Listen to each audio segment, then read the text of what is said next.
કહેવાય છે કે લોભિયા હોય ત્યાં દુતારા ભૂખ્યા ન મરે. એકા તીન અને વધુ વ્યાજની લાલચે અનેકવાર લોકો પોતાના રૂપિયા ગુમાવે છે, છતાં આવા કિસ્સાઓ અટકતા નથી.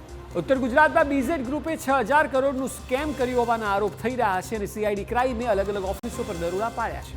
સવાલ એ છે કે આ કૌભાંડ કેટલા સમયથી ચાલતું હતું અને તેના તાર કોની સાથે સંકળાયેલા છે.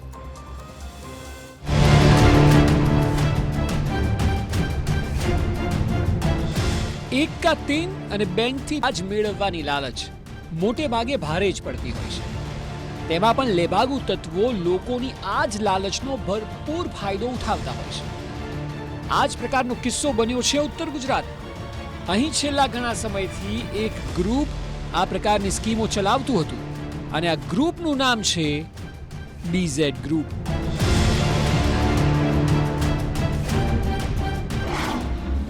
બીઝેડ ગ્રુપની પોન્ઝી સ્કીમ.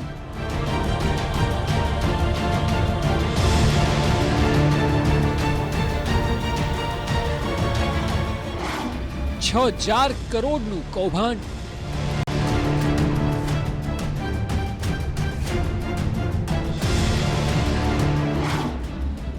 સીઆઈડી ક્રાઇમનો ધમધમાટ.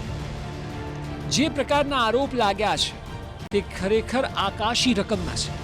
6,000 કરોડ રૂપિયાનું આ કૌભાંડ હોય તેવા આરોપ છે અને આખી વિગતો એમ છે કે બીઝેડ ગ્રુપના એજન્ટ લોકોને સ્કીમ જણાવતા હતા, લોકોને ઊંચા વ્યાજની ઓફર કરતા, માસિક 5% વ્યાજની લોભામણી ઓફર આપવામાં આવતી હતી.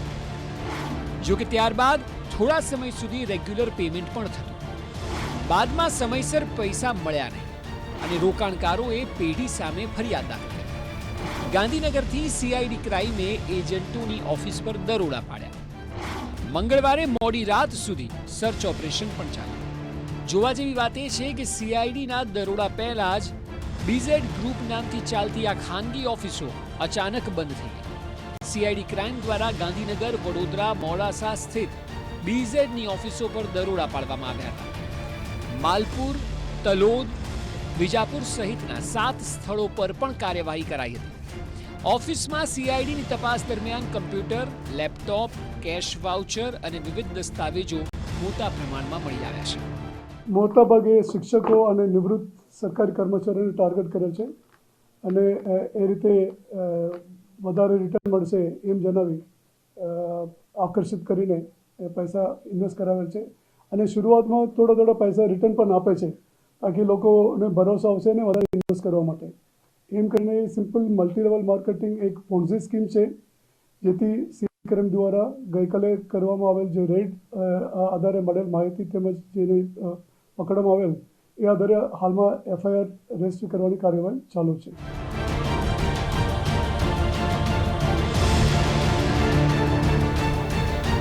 હિંમતનગરમાં વ્યાપાર ભવન ખાતે આવેલ બીઝેડની ઓફિસમાં સીઆઈડી ક્રાઇમની રેડ મંગળવારે સવારથી ચાલી રહી હતી, જેમાં કેટલાક એજન્ટો પણ હતા જેમની તપાસ બાદ અંદાજે 20 લાખથી વધુની રકમ અને મોટા પ્રમાણમાં દસ્તાવેજો પણ મળ્યા છે, જેની કામગીરી મોડી રાત સુધી ચાલી હતી. જ્યારે એક વાહનમાં દસ્તાવેજો પણ કબજે લઈને આગળની કાર્યવાહી હાથ ધરાઈ છે.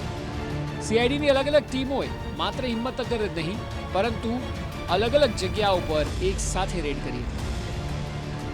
સીઆઈડી ક્રાઇમે હિંમતનગર અને મોડાસા સહિત અનેક સ્થળો ઉપર દરોડાઓ પાડ્યા હતા. બીઝેડ ગ્રુપ ઉપર બીઝેડ ગ્રુપના સંચાલક જે છે તે ગઈકાલથી જ જાણે કે ભૂગર્ભમાં ઉતરી ગયા તે પ્રકારે તેમની મોટાભાગની ઓફિસો જે છે તેને શટરના તાળા લાગી ચૂક્યા છે. આ એ જગ્યા છે કે હિંમતનગરમાં ત્યાં સૌથી મહત્ત્વની મુખ્ય ઓફિસ પૈકીની એક ઓફિસ માનવામાં આવતી હતી અને આ ઓફિસથી અહીંથી મોટાભાગનું સંચાલન જે છે તે તેમના કારભારનું થતું હતું, પરંતુ આ ઓફિસ દરોડા પડ્યા બાદથી બંધ થઈ ચૂકી છે અને આ ઓફિસમાંથી જે પણ સામાન હતો તે તમામ સીઆઈડી ક્રાઇમ દ્વારા એકત્ર કરી લેવામાં આવ્યો છે.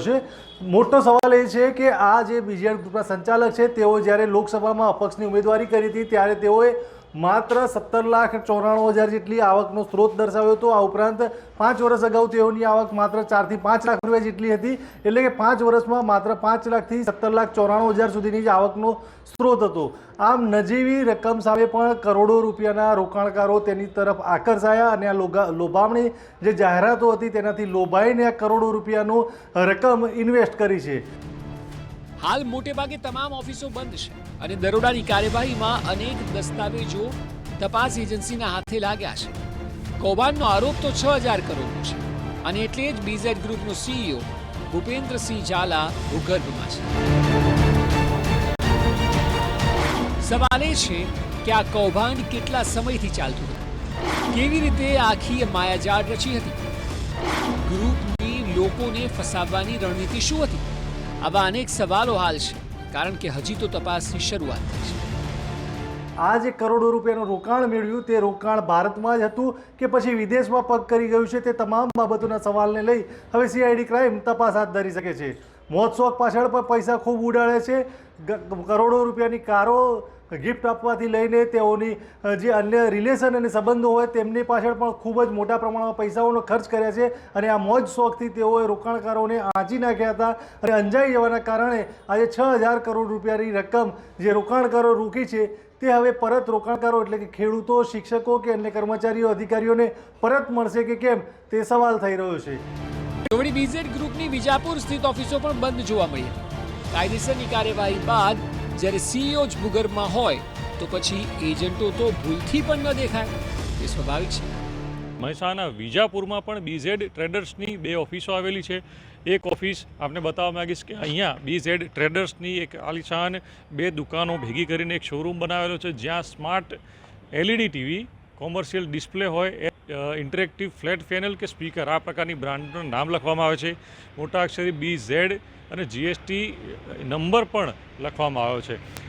જાણવા મળેલ માહિતી મુજબ આ ગ્રુપ દ્વારા આજે અહીંયા શોરૂમ બનાવ્યો છે, ત્યાં BZ નામથી જ બ્રાન્ડિંગ કરીને ઇલેક્ટ્રોનિક આઇટમોનું વેચાણ કરવામાં આવતું હતું.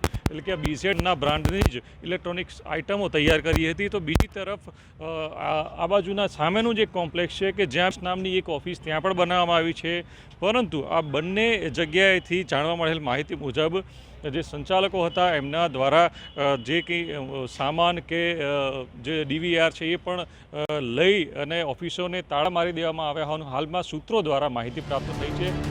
જે પ્રકારે ઓફિસોને તાળા જોવા મળી રહ્યા છે તે મુજબ અનેક સવાલ ઊભા થઈ રહ્યા છે. સૌથી પહેલો સવાલ અહીં એ છે કે સીઈઓ ક્યાં છે? એ સિવાય બીઝેડ ગ્રુપના એજન્ટો કેમ ગાયબ છે? શું કોઈ મોટી માછલીના આરોપીઓ પર આશીર્વાદ છે? સીઆઈડી ક્રાઇમને મળેલા દસ્તાવેજોમાં મોટા રાજ ખુલશે. આ સવાલો એટલા માટે કારણ કે હાલ કૌભાંડ 6,000 કરોડનું હોય તેવા પ્રાથમિક આરોપ છે, પરંતુ બની શકે કે આ આંકડો વધી પણ જાય. જો વધુ માત્રામાં ફરિયાદીઓ સામે આવશે તો અનેક નવા ચોંકાવનારા વળાંક આખા કેસમાં આવી શકે છે તેવી પૂરેપૂરી શક્યતાઓ છે. હિંમતનગરથી અવનીશ ગોસ્વામી સાથે મનીષ મિસ્ત્રી, TV9 મહેસાણા.